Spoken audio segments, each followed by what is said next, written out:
Breaking news చూస్తున్నాం. మహారాష్ట్రలోని పూణే సమీపంలో ఇంద్రాయణి నదిపై ఇనుప వంతెన కుప్పకూలిపోయింది. కుందమాల గ్రామంలో నదిపై నడక దారి కోసం ఏర్పాటు చేస్తున్న ఈ ఇనుప వంతెన ఒక్కసారిగా కుప్పకూలిపోయింది. ఎక్కువ మంది వంతెనపై నిలబడి ఉండగా కూలిపోయిందని అధికారులు తెలిపారు. ఇక ఈ ఘటనలో 4 మృతి చెందారని, 30 మంది గాయపడ్డారని పోలీసులు చెప్పారు.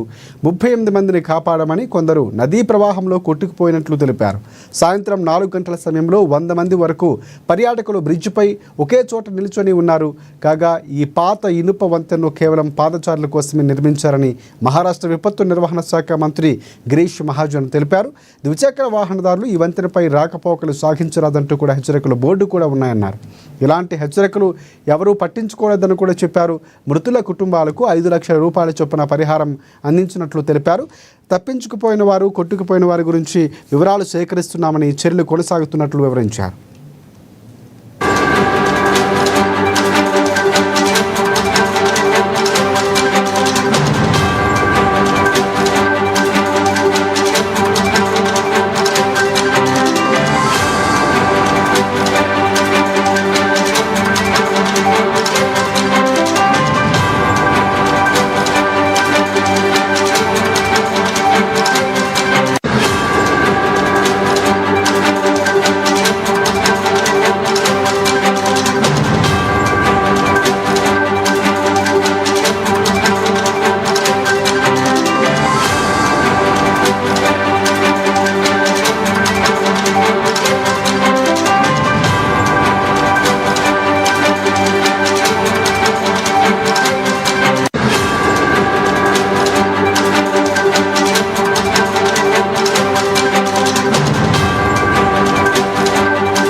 మహారాష్ట్రలోని పూణే సమీపంలో ఇంద్రాయణి నదిపై ఇనుప వంతెన కూలిపోయింది. కుందమాల గ్రామంలో నదిపై నడక కోసం నిర్మించినటువంటి ఏర్పాటు చేసిన ఈ ఇనుప వంతెన ఒక్కసారిగా కూలిపోయింది. ఎక్కువ మంది వంతెనపై నిలబడి ఉండగా కూలిపోయిందని అధికారులు చెబుతున్నారు. ఇక ఈ ఘటనలో 4 మృతి చెందారని, 30 మంది గాయపడ్డారని పోలీసులు చెప్పారు.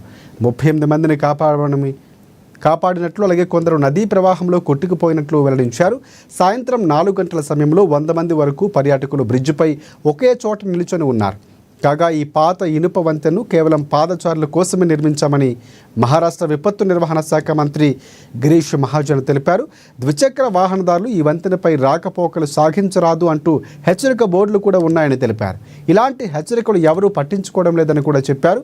అందుకే ఈ ఘటన జరిగినట్లు కూడా వెల్లడించారు. మృతుల కుటుంబాలకు 5 లక్షల రూపాయల చొప్పున పరిహారం అందించినట్లు ఆయన వెల్లడించారు.